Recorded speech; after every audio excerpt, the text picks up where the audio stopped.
Hey, what's going on? I am your friend, Church Boy. And this is First Lady. And welcome to the Church Boy and First Lady show. First Lady, you almost forgot your cue. You was just sitting there so tickled. I'm so tickled, man. I am so tickled. But anyway, it's good to be happy. It's definitely good to be happy. Laughter is good. Yes, I much rather you be happy than you to be sad. Because when you sad, the whole atmosphere changes in the house. That's number one. Secondly, I don't like to see you sad. Oh, I really don't. I like to see you happy. I like to see you smiling at me. You know, yeah, like you're doing now. It just makes it just makes everything better. That's all.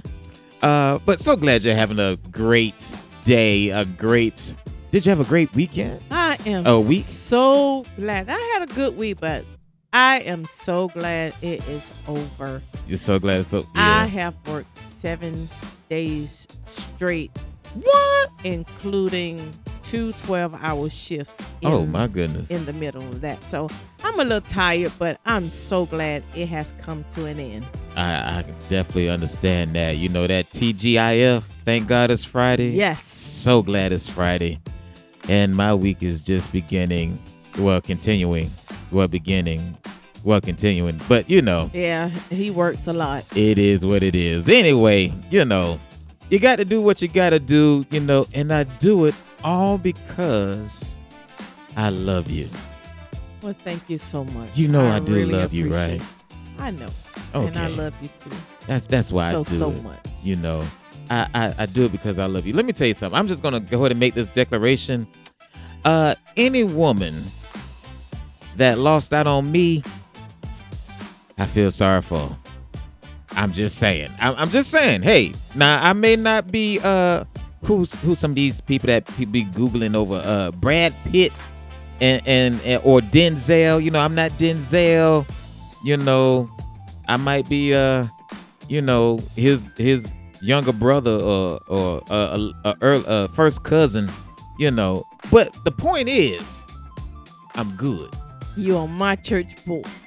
I'm definitely your church boy. I am your church man. You know. Church man. Speaking of which, you know, it's so important that we recognize what we have. Yes. You know, that's why, you know, I think it's important that every man, every woman takes the time to recognize their mate. You know, because listen, there's something that Tyler Perry said not too long ago. Well, he made very popular, I would say that. The 80-20 rule. Yeah. You know, you're sitting there looking for perfection, but most times you're only going to get 80% of what you want. And if you get that 80%, you're doing pretty good. Don't take them for granted. Absolutely. Do not take them for granted. And sometimes, listen, when people don't appreciate your 80%, you get to stepping and you move on about your life, you know, because you're not going to let someone who focuses on the 20% that you don't have, you're not going to let them kill the 80% that you do have. Yes. You know, so it is just, you know. True that. I don't know why people trip like that. But listen, let me tell you about this gentleman here. There is a story that is going around, and this gentleman and his wife, unfortunately, and I do really mean this from my heart, unfortunately, did not make it. And so he ended up getting divorced. Him and his wife got divorced. And she, you know, did what a lot of women do, or a lot of people do. They get alimony, you know. But would you believe that this gentleman, his life is going so good that when he sends the alimony check, he does it with a smile on his face. As a matter of fact, let me tell you how he really sends the check. This gentleman sends the alimony check with his new wife and his wedding photo printed on the checks. That's too much. Yes, I love it. I love it. That's being petty. That's not bit. Well, that might be a little being petty. petty. But listen, look, you get your money. I'm happy. we all win. Don't you see the smile on my check beside these zeros that I wrote on here? Every time you cash that check, you're going to see I'm happy. I'm happy. I'm happy. Well, you're making it sound like it was the wife's fault. I don't know whose fault it is, but for him to send a check with his wedding picture posted on the check, I'm saying if it was his fault, that's crazy though. He doing just fine. Yeah. Look here. All I got to say is, won't he do it? Yes, he will. Hey, listen, we got a great show for you on today. We got so much to talk about, baby. We got a little bit of, well, I'm not going to spoil it, but we got a lot to talk about. And guess what? I can promise you this one thing right now. It will not be a whole bunch of Trump talk. Okay. Okay? Sounds good already. All right. We will be right back. Stay tuned.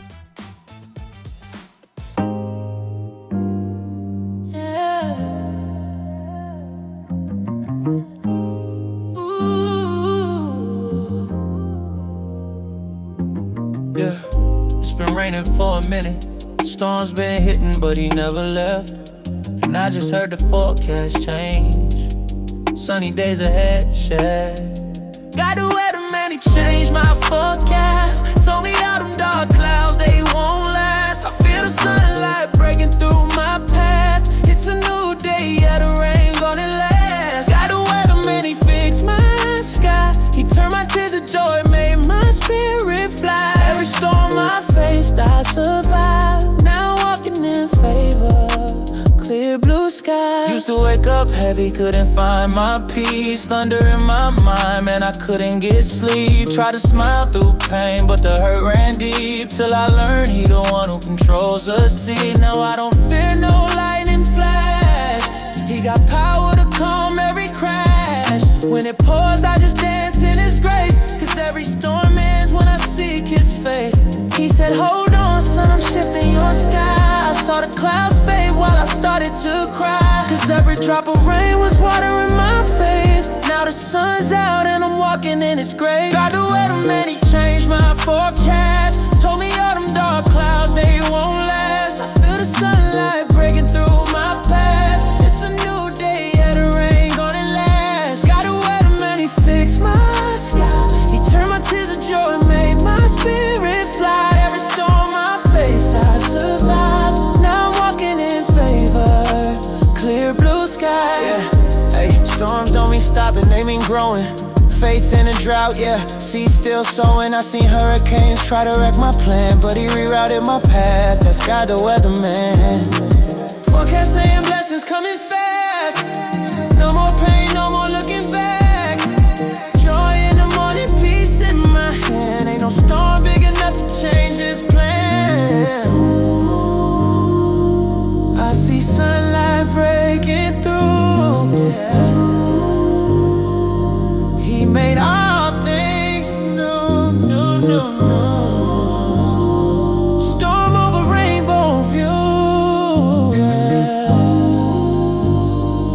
My forecast good, how about you?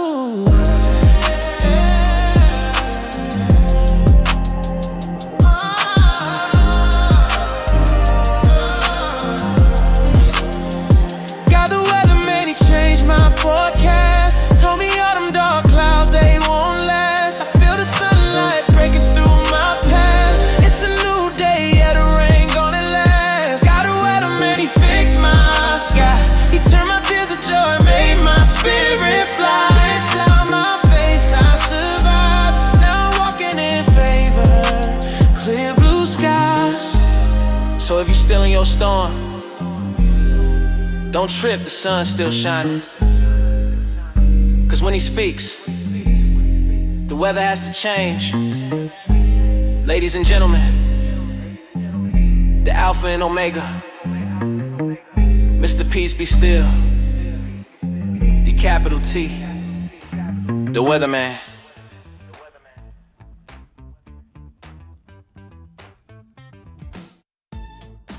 Imagine being a well-known attorney and getting busted for doing sexual acts with your family dog. Yep, a dog. So this is 56-year-old Stephen Swain, and he is an attorney out of Texas. Houston, Texas. He has recently been charged with bestiality, but he was released on either a $75,000 or $7,500 bond. I have read reports listing both, but either one is not high enough if you ask me. I'm not sure which one is the right amount. He did reportedly turn himself in recently after he was wanted by authorities. Now, according to reports, Stephen here was arrested and charged after an incident that involved their family's dog named Shipley. It was said his wife caught the incident on surveillance camera footage that she had recently installed due to contract work being done inside her home. I believe they were remodeling or something. Now, according to reports I read, there are graphic details in court documents about what Stephen allegedly did to the dog named Shipley, but the only real detail I found was that it involved licking. And well, that's really all I need to know. How disgusting. Court documents state that Stephen's wife said she was 100% sure it was Stephen in the video, that the person she saw was her husband,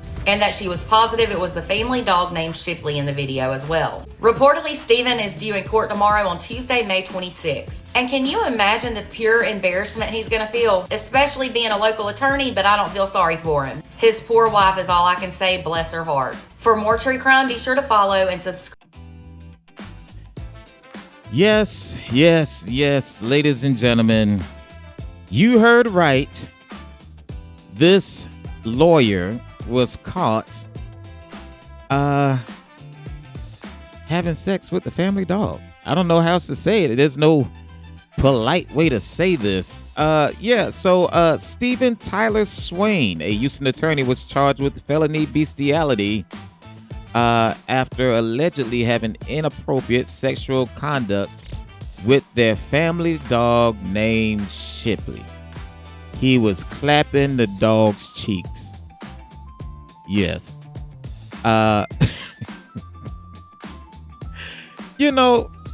There's this How gross. there is this show called The Breakfast Club, and there's this one of the hosts' name is Charlemagne, and he often talks about how the craziest stories come out of New York and Florida.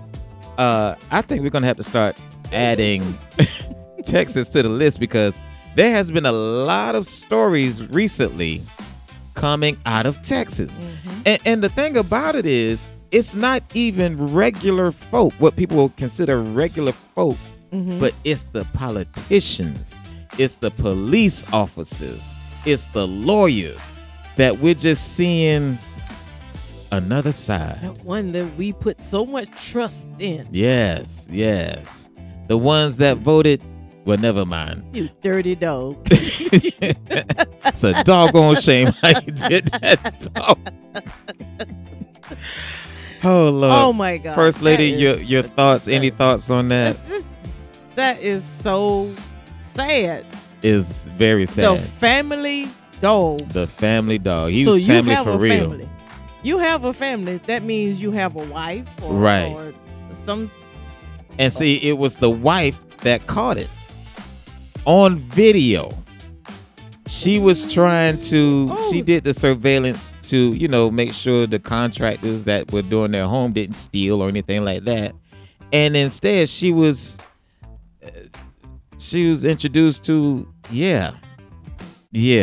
Oh my God, you'd have been packed up and gone by the end of the day. Look here, if you had a video of me doing that, don't worry about it. You ain't got to ask me to go nowhere. I'm gone. That is so nasty. Shall I say, listen, we're gonna pray for Mr. Tyler Swain, Stephen Tyler Swain, but more so, let's pray for his wife, because I can only imagine what she's. How do you? What do you tell your significant other or your spouse when you are caught doing something so crazy? I mean, there gotta be questions in your head that says like, okay, I wasn't enough. You had the family dog, see, really? That's what I'm saying. Like, what I'd be like, what is this? What is this? Tell me, what is it? Okay. Oh my God. Crazy. That's how people get stabbed. Yeah. People Some people get I mean, hurt. and I'm not even trying to joke right now, but that's you find something like that, you have to experience that, go through something like that. You gonna step out on me with a dog? Ooh, goodness. Oh my God. Let's see. In other news, let's look at this. Okay, this story is gaining traction. Speaking of Florida, Florida's back on the map. Yeah, a Florida woman named Kathleen Thomas was cited for allegedly holding a cell phone in her right hand. I saw Did it. you see it? And the cop put her over, and he's Mr. Big and Bad. Yeah, you're sitting there texting on the phone, or got the phone in your right hand, and so she just happened to put up her right hand, and it was a right arm because she didn't have a hand. She did not have now a that hand. was crazy. And so I'm just saying to myself, I want to pause the video honestly, because I want to go ahead and pop some popcorn and finish watching the video, because I want to see, okay, now how is the cop going to get out of this one? How did he get out of it? He didn't. So what ended up happening, I did just a little bit of research. What ended up happening is he gave her the ticket. Of course, he went back and forth with it, and she was like, you sure you don't want to just drop this? Like, you really didn't see no cell phone in my right hand, sir. But it went to court. And I guess the judge saw the facts and the evidence and dismissed it immediately. Aid to the man. Yes. Yes. Absolutely. Yeah, and he had the nerve to put it on the ticket. Put it on the ticket. Yeah. Oh, and how dumb so can if you be? see the video, he's steady fussing with this. Oh, well, no, I saw it and you're right. And she's like, sir, look, I have no. I saw it on the Do you want to? So then he tries to say, well, I saw a cell phone. I know I saw a cell phone. And so she's just like, okay, you know what? Whatever. But it went to court, and of course the charges were dismissed.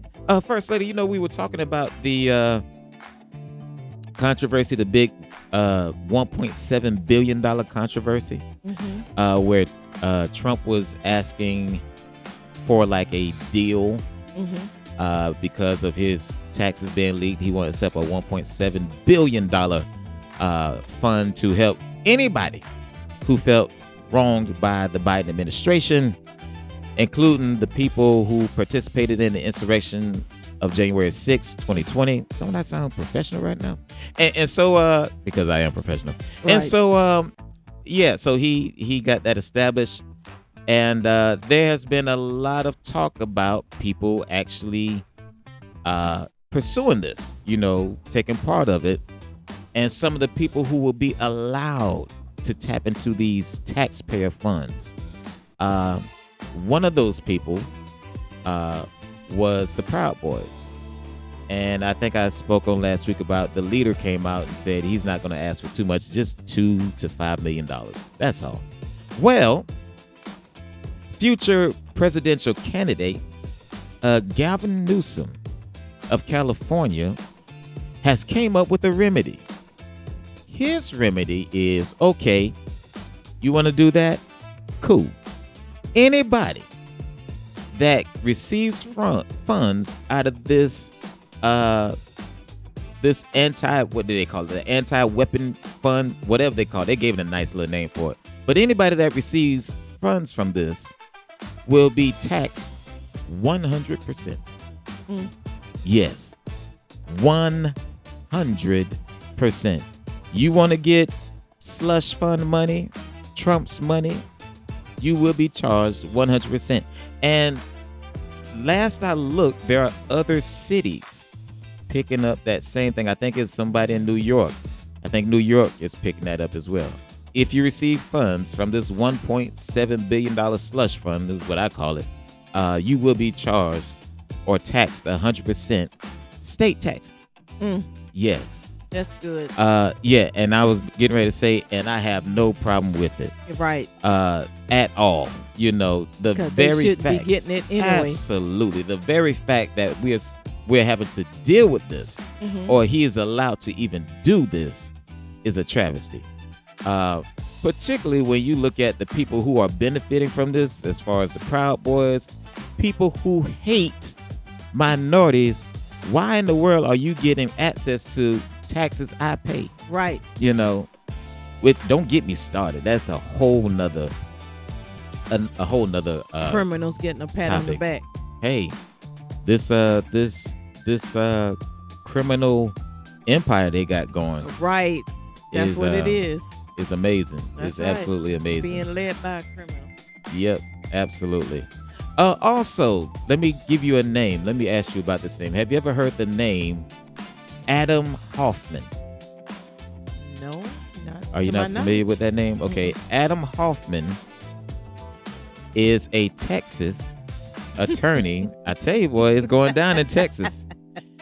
He is a Texas attorney that was accused of sexually assaulting a 7-year-old. This has been going on for a minute as far as the trial and everything. And he was facing 25 to life. Okay. He was then, the attorney general ended up stepping in. And his name, let me see if I can find his name real quick. Okay, His so this man again that was doing the sexual acts was what? He's an attorney. Oh my God. Yes, in Texas. Now, the gentleman, the attorney general, his name, because he's running for election right now. Mm-hmm. Let me see. His name is Ken Paxton. That's his name. Ken Paxton is the attorney general for Texas, and he's currently running for the Senate. Yeah, so he gave this guy a deal. Adam Hoffman. He gave him a deal. He was potentially going to serve 25 to life. Gave him a deal to where he would only serve 1 day in jail.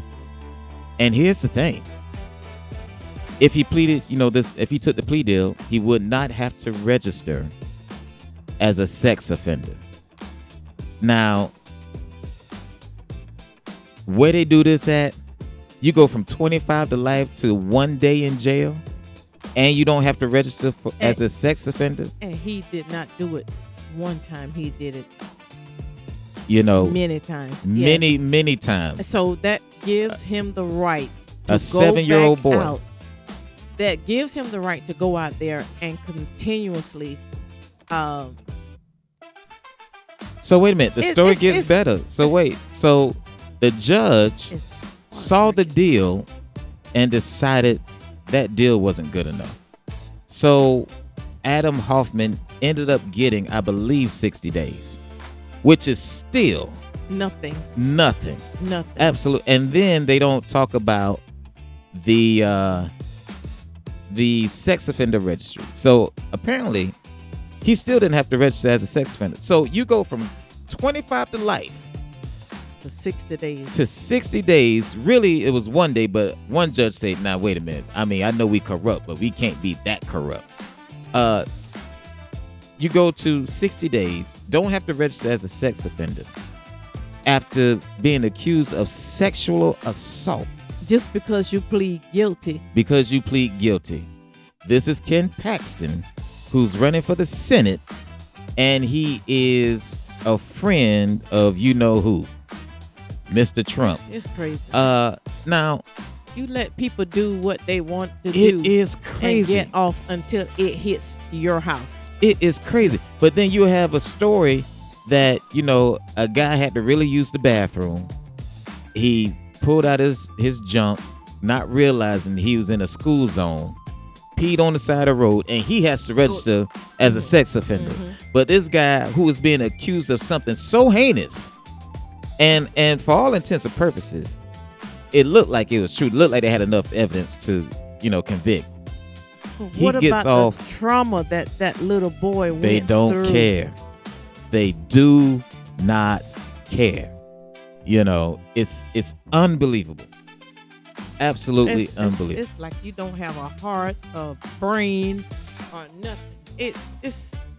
The way I look at it right now, if you don't have the power to vote, or you're not of a certain ethnicity, they don't care. They really don't. I mean, that's just, what else am I supposed to think? You're not looking out for a child. Seriously. Again, I say the people. And this is an attorney who did this. That's what. I say the people that you put your trust in to help you in situations are so corrupt. So who can you trust? And this man had the gall to run for Senate. And guess what? Here's the shocker. He won. He won the Republican nomination. That's so sad. Now, he had to spend a lot of money to do it, but he won. Of course. He's mad. With Donald Trump backing him? Hey. Oh, he had the money. Well, criminals going to back criminals. Right. I said this wasn't going to be a Trump thing. And it really wasn't, but it just happened to be tied in to him. It's not, but it's unbelievable. It's almost bringing tears to my eyes. Yeah. It's oh my God. So when do we get to a point? We're going to move on in a minute, but when do we get to a point? When will America get to a point when enough is enough? That's my question. When will you have people who say they love God and they are disciples of God say enough is enough? It is amazing. I mean, absolutely amazing. Some of the things that are going on right now. I'm just oh my God, I just can't. It's crazy. This is why we need to stay prayed up, I just cannot we need phantom that. We need and let me just say this. I wholeheartedly believe we as the body of Christ, we definitely need to be praying now more than ever. Right. But people of God, let's not just stay on our knees either. Let's get to the voting booth. Let's speak out against injustices. Enough is enough. We can't just keep saying, oh, I'm going to pray about it. No, I'm about to do a little more than pray. I'm going to vote. Yes. If I know that he's doing wrong, I'm not going to wait for God to handle this. No, I'm going to take actions. Do what's in your power to do. Do what's in my power to do, and I'm going to vote against it. Yes. If a person is willing to sexually assault a child or help an individual who sexually assaulted a child to get no time, and don't have to even acknowledge that he is a sexual predator. Yes. I don't have no love for that. I have no love for that.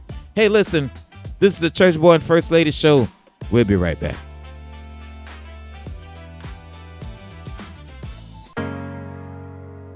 We're still here.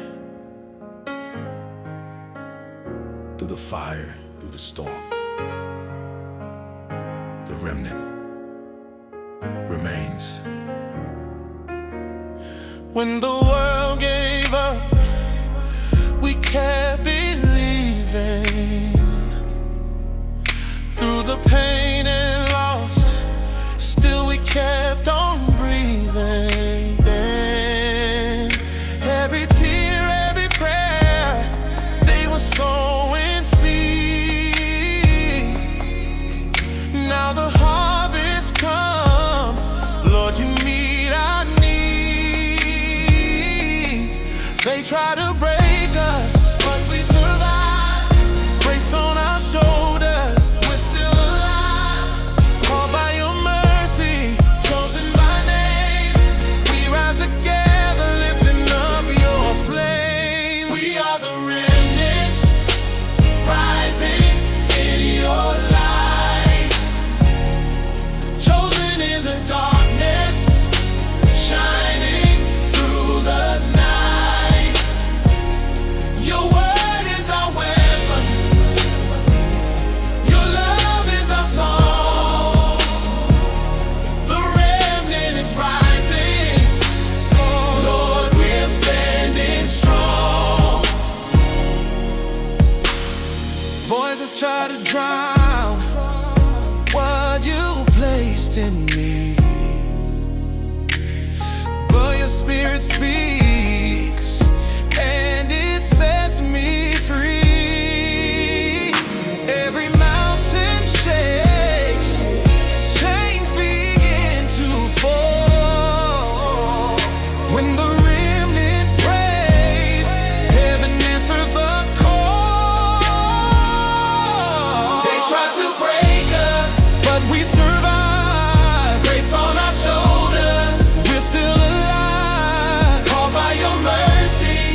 Yeah. Welcome, welcome, welcome, welcome. This is your host, Church Boy, for another episode of Tea and Testimony. You don't have to adjust your radio. I am that sexy. Hey, I love having fun, y'all. Okay, listen. Here it is. Tea and Testimony. I love my husband, but I can't. I love my husband, but I can't. First Lady, you ready? I'm ready. All right. Dear Church Boy and First Lady, I never thought I would be writing a letter like this, but here I am. I've been married to my husband for almost 12 years. He is a good man. He loves God. He works hard, takes care of our family, and would do just about anything for me. The problem isn't his heart. The problem is his hygiene. My husband has a body odor issue, and I don't know how to tell him without hurting his feelings. He works long hours and sweats a lot. Sometimes he'll come home, sit around for hours, and then climb in bed expecting intimacy. The problem is that by then he smells like he's been wrestling bears all day. I've tried dropping hints. I've suggested showers. I've bought new soap, cologne, body wash, and mouthwash. Nothing seems to register. Now he's starting to think I don't find him attractive anymore. The truth is, I do love him. I think he's handsome. I enjoy spending time with him. But when that odor hits, every romantic feeling I had goes right out the window. So my question is, how do you tell your spouse that you love them, you're attracted to them, but their hygiene is making intimacy difficult?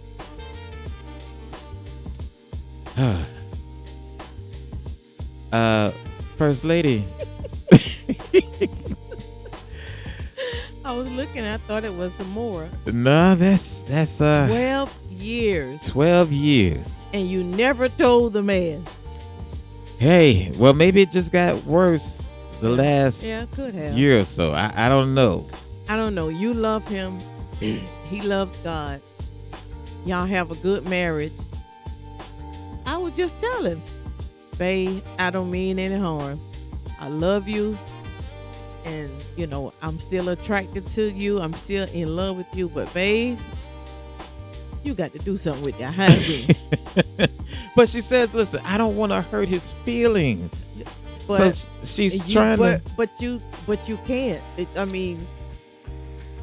I'd rather hurt your feelings than save my marriage. Yeah. Well, she didn't say she was thinking about leaving them. But she just say she can't. But she just can't, It putting stress on the marriage, though. It is. So you can tell him in a nice way, babe, I don't know, what has happened over the years, but things, has gone to the next level. But hey, if it was you, I know I could talk to you. Right. If it was you, babe, I don't mean no harm. I know how you like to take care of your body, but babe, there's something going on with the hygiene. I think you might be sick or something. And something could be wrong with him. It could be. And see, that's why she needs to talk with him, because you don't know what's going on. Yeah. We had an uncle in our family, an elderly man. Well, he was older, but he was still driving and getting around. And he had this odor. Nobody wanted to be around him. When he come, they scatter. Oh my God. But found out he had an infection in his leg. He had an infection in his leg where they had to cut a piece out of his leg and they had to pack it. Wow. So it was just an open wound all the time. It was not open all the time, but it might have been oozing or something. But just tell them, because it could be, just tell him, because it could be something medical, It could be. and then if it's something medical and you find out without telling him, and he start to get worse, then you're gonna beat yourself up for not saying anything. That's true. That's true. So Now, just based on the letter, I wouldn't think it's something. wait a minute. Medical. Wait a minute. Didn't you say he will come home from work? Exactly. He come home from work and sit around and then come to bed And then come to bed. without washing? Yeah. Oh my God! So he no, done- so we got to talk. Whatever he's doing, it got to be a physical job. Yeah. I can understand that. Mhm. You wore out, and then I don't know how old this gentleman is, but I can say doing the physical work I do, once you get in that car, things begin to tighten up on you. You get out the car, now you're stiff and everything else.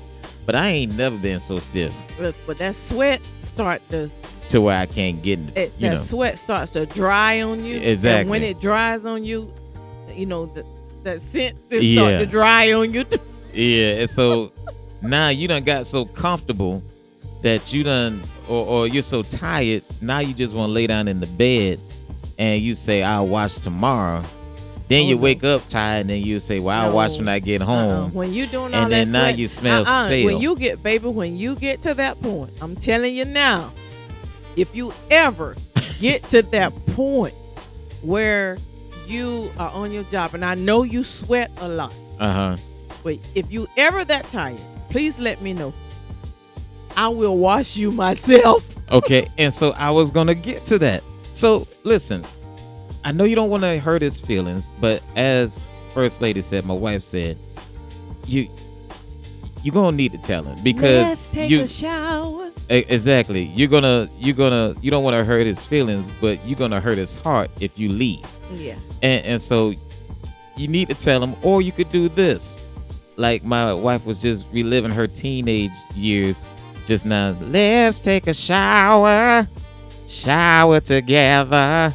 Make it enticing for him, give him some motivation to get into that shower, tell him you got, something waiting for him after he clean up or something, I make you a bubble bath.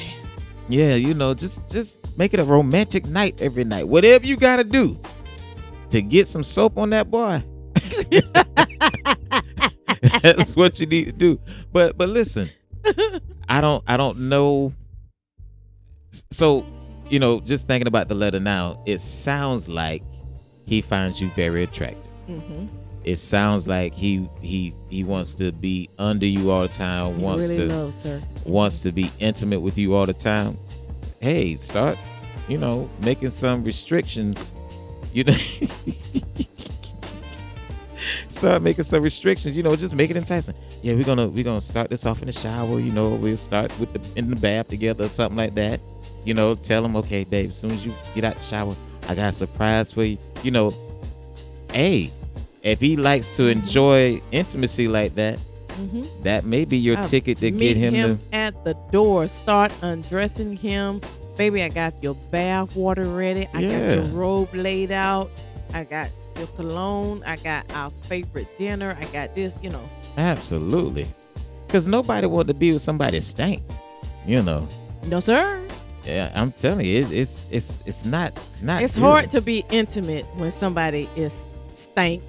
You can't. I can't be with somebody intimate if I think they stink. Yeah. I'm just weird like that. If somebody come out the bathroom or something, I just can't jump right into it. I got to, give it time to. Listen, I'm just like that. So I can only imagine, you get this, I don't know if he's a big guy or not, but if he's a big guy, thick guy like myself, you can't come in the house sweating. He used to be thick, y'all.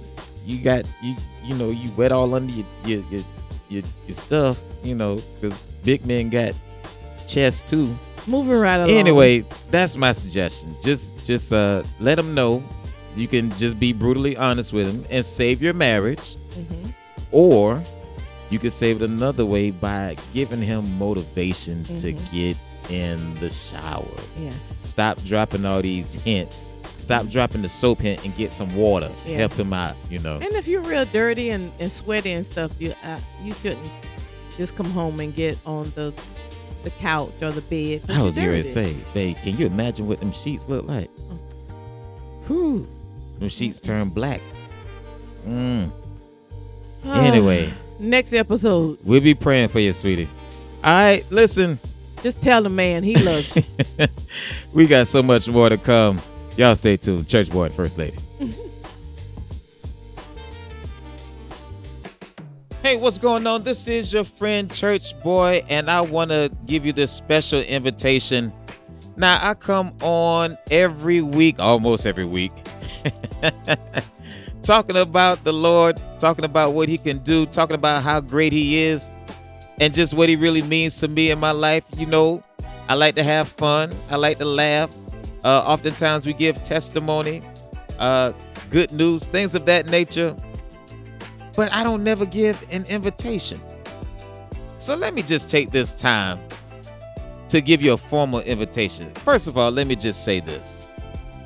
Everything that I have said on this program, on this show, is not even close to what God really means to me. He is my friend. He is my helper. He is my confidant. He is my father. He is everything that I've ever needed him to be. When I went through hard times with the passing of loved ones, God was there. When I was on the verge of making the wrong decisions and just battling in my mind, God was there. When I was on the verge of committing suicide, God was there. When I didn't know where the next meal was coming from or how I was going to, do the things that I need to do, God was there. When I was, sitting up in the middle of the night trying to figure out how I was going to take care of my family, God was there. When I was just outright lonely, God was there. And I say all of that to say this. Everything that he's been to me, he will be for you. All it takes is you inviting him into your life. And I know there are some people that say you got to do this and you got to do that. You got to, tarry and, do all sorts of things. And you got to be in front of a church when you do it and things of that nature. But guess what? You don't have to be in front of a church. Guess what? It's not something you have to pay for. It's just a decision you got to make. It's just an invitation you got to give Christ to come into your life. And so I'm just wondering if there's anybody out there that would love to know Jesus as their Lord and Savior, that would love to know the man that I talk about all the time, the one I laugh with, everything. If you would like to know him on today, just do it right now. We can do it right now. Don't even wait till Sunday. Do it right now. You don't know what's going to happen tomorrow. Do it right now. Okay? If this fits the way you feel, I'm just going to pray this prayer with you, and we'll go from there, all right? Are you ready? Just say, Lord Jesus, I come to you today just as I am. I admit that I have made mistakes. I've fallen short. And I need you. I believe that you died on the cross for my sins and that you rose again with all power to save me, heal me, and make me new. Today, I open my heart to you. Come into my life, Lord. Be my Savior. Be my Lord. Forgive me of my sins. Wash me. Cleanse me and change me from the inside out. I give you my past, my pain, glory, my struggles, and my future. From this moment on, I choose to live for you. I declare that I am saved, I am forgiven, and I am yours. Thank you, Jesus, for loving me, for receiving me, and for giving me a new life. If you prayed that prayer with me, guess what? Right now, not tomorrow, not next week, not when you get to church on Sunday, but right now, you are saved. That's all it takes. That's all it took. And guess what? Church Boy is so happy for you because I know this is the beginning of a beautiful relationship. Now, I'm going to encourage you, if you don't have a church home right now, find you a good church home so that they can teach you and help you enhance your relationship with Christ. Get in his presence. And guess what? When you get in his presence, you ain't got to come with the thuses and thous and try to pray like anybody else. Have a conversation like me and you are having a conversation. I promise you, you will not regret it. All right? Since you're saved, I can call you my brother, my sister. Hey, we gonna party, and we gonna party hard. Congratulations, Church Boy. Love you.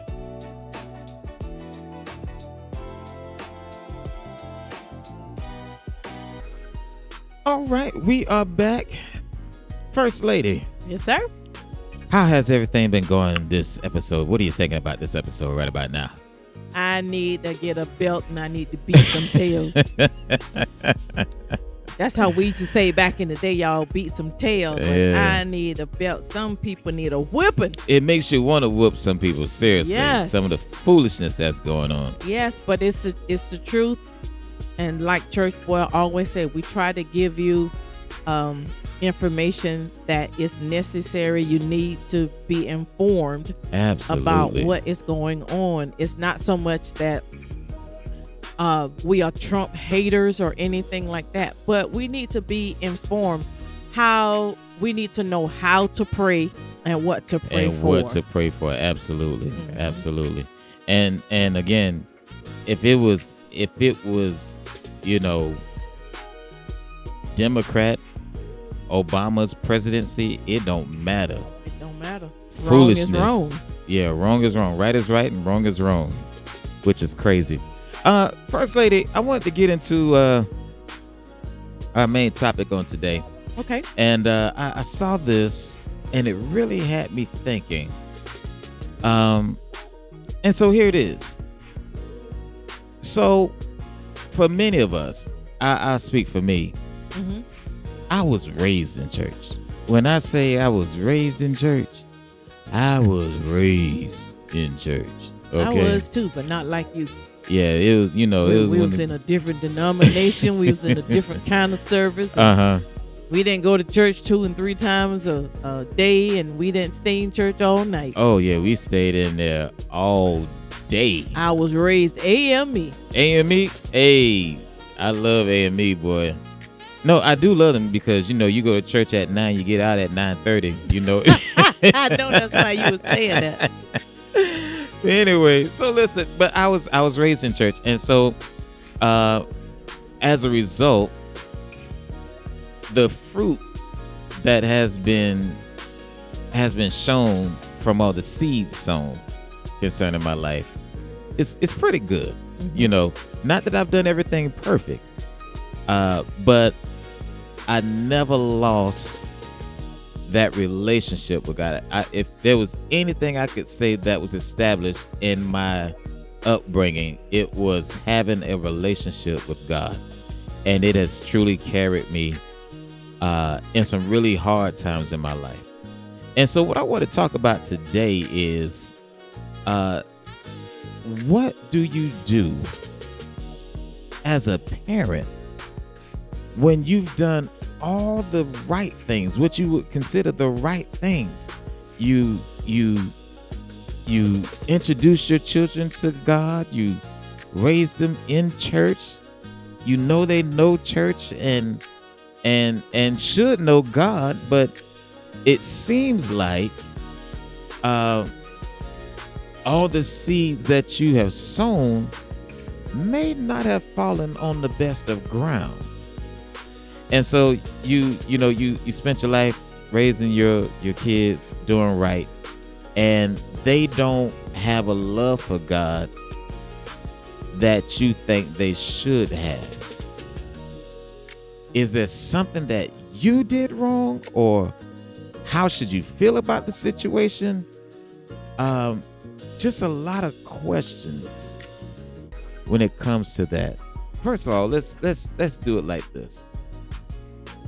For that parent that has raised their children in church, who felt like they've given their child a healthy diet of knowing God, and their child doesn't know God the way they want them to know God, what do you say to that parent, or do you say anything? Well, me as being a parent and have adult kids that are, that needs to have a better relationship with God. All I can do is say, keep praying. Keep praying. Keep praying for that child, and know that your prayers is keeping them covered. Your prayers are keeping them. Sometimes we don't realize how much our prayers do keep them. But our prayers do keep them covered, even though they are not where we think they should be.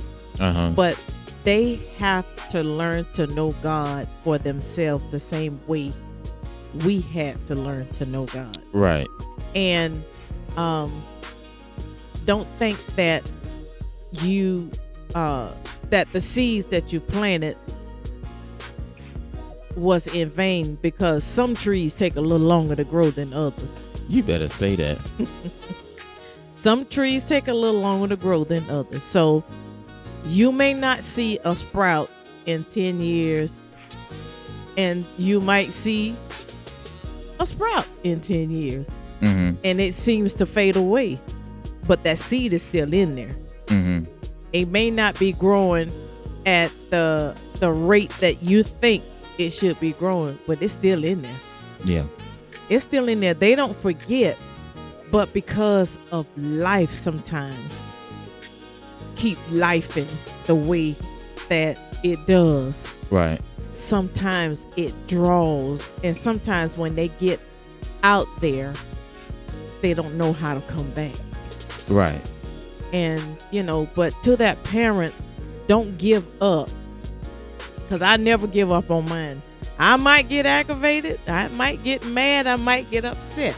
But I will not give up on them, because you have to hold on to the word of God. And if God told you, he promised you that your whole house, all your children will be saved, you hold on to that word, what God spoke to you, and keep praying over them and keep covering. I know our prayers cover our children. So that's all you can say, because you can't beat them into submission. Yeah, you can't force them. Yeah, you can't force them. You can't force them. But just keep praying for them. And I'll say this, as a parent, sometimes I look, I'm just gonna be so transparent right now. So sometimes I look, and I'm like, okay, where do you fail? Where did I? That's the question. Where did I fail? Because not only do I look at it in the body of Christ, but as a father, you try to set a good example in every area. So I want you to not only be Christ minded, but I also want you to be successful. And so I show you, by getting up every day, going to work, going to work when I'm sick, going to work when I don't feel good, going to work when I'm in pain, making certain moves, showing you the successes that we've had because, I was dedicated to making it happen. And I'm showing you this picture to where I'm like, okay, just follow my blueprint. And then it seems like, what happened? Opposite direction. But sometimes you do feel like you fail. Like, God, I would even saying this, I'm transparent as well. I was just saying this the other day. God, where did I go wrong? What else? I don't know what else to do. What do you do? besides praying, and sometimes we think, maybe our prayers, whatever. But like, what else can I do other than pray? Sometimes you want to do something else. Right. You want to do more than just pray. There got to be something else. Yeah. But, really, you can't force them. You can't make them.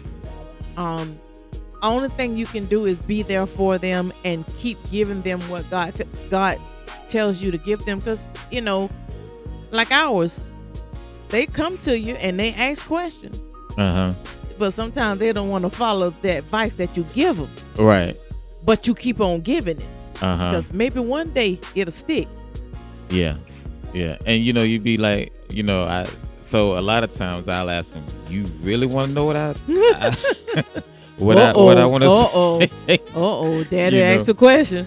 And so, it's funny with us because a lot of times I won't hear certain things until so if I hear it, it usually means it got bad. They really want to know something, and they really trying to find a resolution. But yeah, as a parent, it's sometimes just like, Lord, where did I go wrong? And so sometimes I have to be reminded, Proverbs 22:6, where it says, train up a child in the way he should go. Even when he is old, he will not depart from it. It doesn't mean that they won't strain or stray a little bit, but they won't completely depart. Is how I take it. And sometimes I look at my life, like, even as there's a reason why I'm called church boy. So even with all the churching, all the word that I've gotten, there still were moments where I was just like, it wasn't a how do you say, a conscientious decision to say, Lord, I'm not doing it. Yeah. But it was like, there's so much grabbing your attention till it's like, you just wake up one day and like, how did I get over here? But to that parent that's just like, what should I do? Like First Lady said, just keep doing what you're doing. It's sticking. They're hearing it for a moment, and you might have to go back and reload. Let them know again. But here's the other thing we got to understand, and I have really taken hold of this over the last couple of years, I would say, because I got tired of staying up all night, worrying all night, and everything else. I got to the point where I understood everybody has free will. You know what I mean? Like, so you got your child, and they're gonna always be your child. But guess what? When your child is 25, 26, they ain't a child no more. And yes, our prayers do a lot. How the Bible said, the prayers of the righteous availeth much. It does a lot, but guess what? Them prayers got to come from them first. So you can't, I guess what I'm trying to get at is, you can't put all the blame on you. You can only do what you can do. Yeah, that's all you can do. Like the saying says, you can lead the horse to the water, but you sure can't make him drink. Can't make him drink. Now, let me ask you this. Do you feel that some parents become enablers of their sin or their lifestyle, their children's lifestyle? Explain that. So when I say enabler, you don't correct them like you may correct somebody else. Okay. Or let's just say, for argument's sake, maybe you're not living the life that you should be living. And although you don't excuse their sin directly, because of your lifestyle, you enable them or you give them an out to say, I'm all right. Do you feel like there are some parents that a lot of parents that do that? I do. I have even heard parents. I only heard one parent say, well, I can't say too much to my child because I used to be just like that. Uh-huh. But you can still say something to your child because you are no longer like that. Right. But you still can tell them the truth. You still can tell them the right way to do things and continue to do the right thing Right. in their presence. Right. I mean, in their presence, or just do the right thing. Yeah, so I do think you can see the wrongdoing in another child and let your child slide. Yeah. Uh-huh. And some parents don't want their children to be chastised. Why do you think that is? They don't want their child to be chastised. They don't want to chastise their child, yeah. I don't know. I don't. That I never understood. I got a I don't theory. know. I think we got more parents trying to be friends now with their children. Yeah, that. You know, That's a theory. Yeah. And they don't want to, quote unquote, mess up their relationship, you know. You don't want your child to look at you some type of way. You let them talk to me like that, or well, if it's right, because back in the day, the neighborhood raised the kids. Exactly. Everybody, was watching out for us or Absolutely. for you or you. Nowadays, people don't want you to do that. Right. And you know what? Even, we're talking about the neighborhood, but even in church, the pastor was able to be the pastor. Right. The church mother was able to be the church mother. The usher was able to be the usher. It wasn't you ain't going to talk to my child like that and all this other crazy mess too. And but, all that from the same parent. But it's crazy that you would have a parent say that. And I get in theory what they were saying, but look at it like this. That would be like somebody who destroyed their life as a crackhead saying, well, I gotta let him or her be a crackhead because I did the same thing, so I can't I can't speak of them doing crack.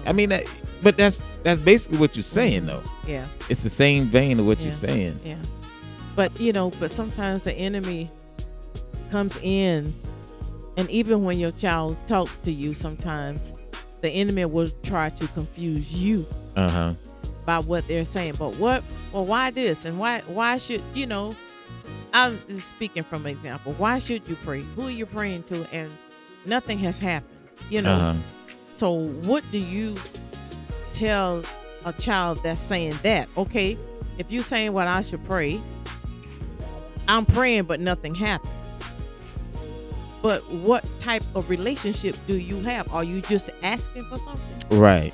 Yeah. Is it a one-sided relationship? Exactly. Are you being obedient to what he's telling you? Now you are expecting something from him, but what are you doing? Right. What are you giving to him? Yeah. What are you giving to him? So, sometimes the enemy will use your children and try to confuse you to make you think you crazy. And then you end up not saying, you go right back in that mode when you don't say anything to the kids or anything.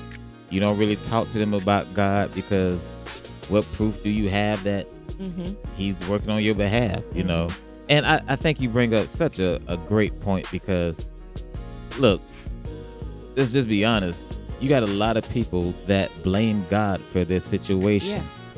When it's almost like, okay, you blaming God for your situation, but where was God when everything was going right? Right. Where was God before the mess hit the fan? Right. You only came to God at the last minute, and now you need a miracle.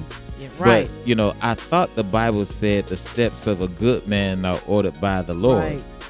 I thought that's what he said. That's what he said.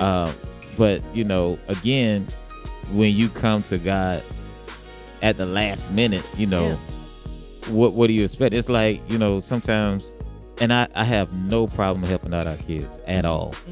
But I much rather help you out when you only need $100 versus $1,000. Yes. You understand what I'm saying? You get to me in dire straits. I might still be able to help you with that 1,000, but boy, I sure wish you would have came to me when you needed 100. You know. Yeah. You got to do the right thing with what you have so God can bless it. Yeah. Absolutely. And you got to be obedient. I mean, and parents, just keep being obedient. Don't stop being obedient to God. Because after a while, God will put, like somebody told me about one of my children, God will put a hook in their jaw and he will reel them in. Reel them in, Jesus. Just keep praying and keep covering them. And you continue to stay on the wall and please don't come down. Because your child is going through this or your child is going through that, but why?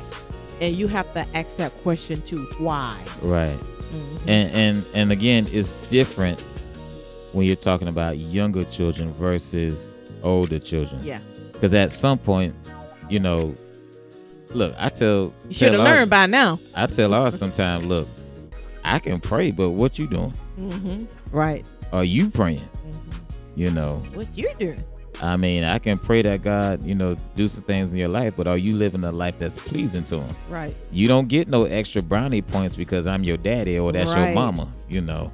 You don't get to slide. We saw what happened when, we had some sons in the Bible that tried to slide because who their daddy was, and the daddy ended up dying because he wouldn't set them straight. I ain't dying for nobody. Right. Right. I'm just saying. Anyway, parents, listen.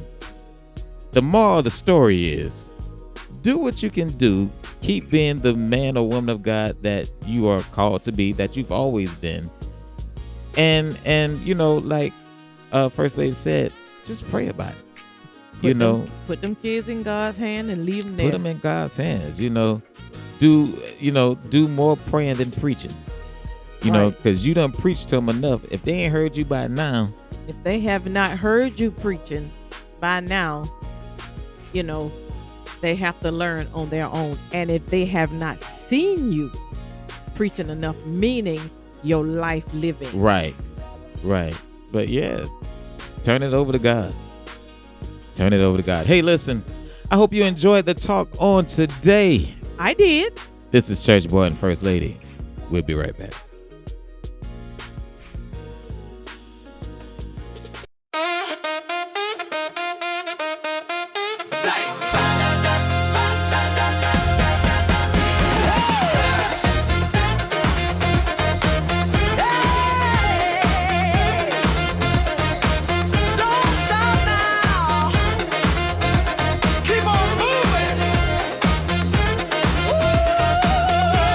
When the load is heavy,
First Lady.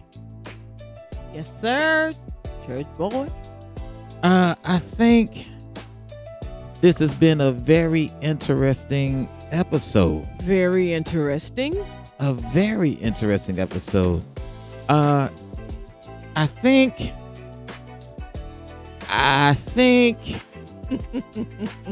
this is the best one we ever done. Definitely a good episode. Very informative episode. Very informative. Yeah. Can't complain. Man, what should we say for the final thoughts? You got anything? Should I just tell the people good night? Well, you can. But I would say no matter what is going on in the world or in your life, don't let nothing dampen your spirit.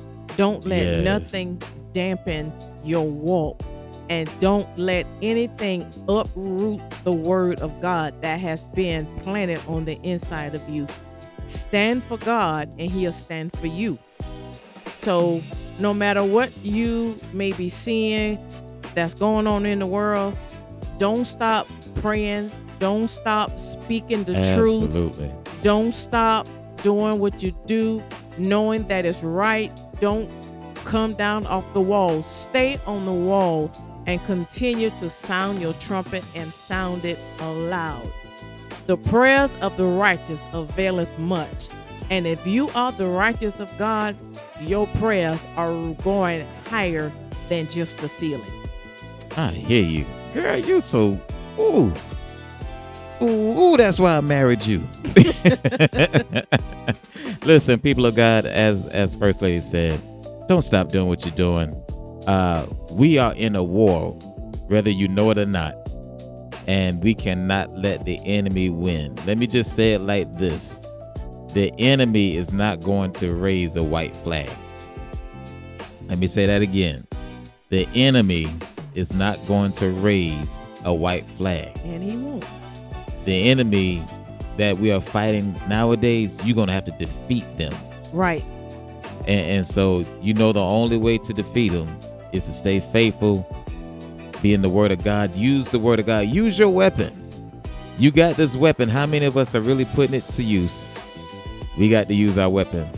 A nation is dependent on us, people. A world is dependent on us, people. Right. Are you one of God's soldiers, or are you just a casualty? I'm just asking. Hey, listen, we got to get out of here.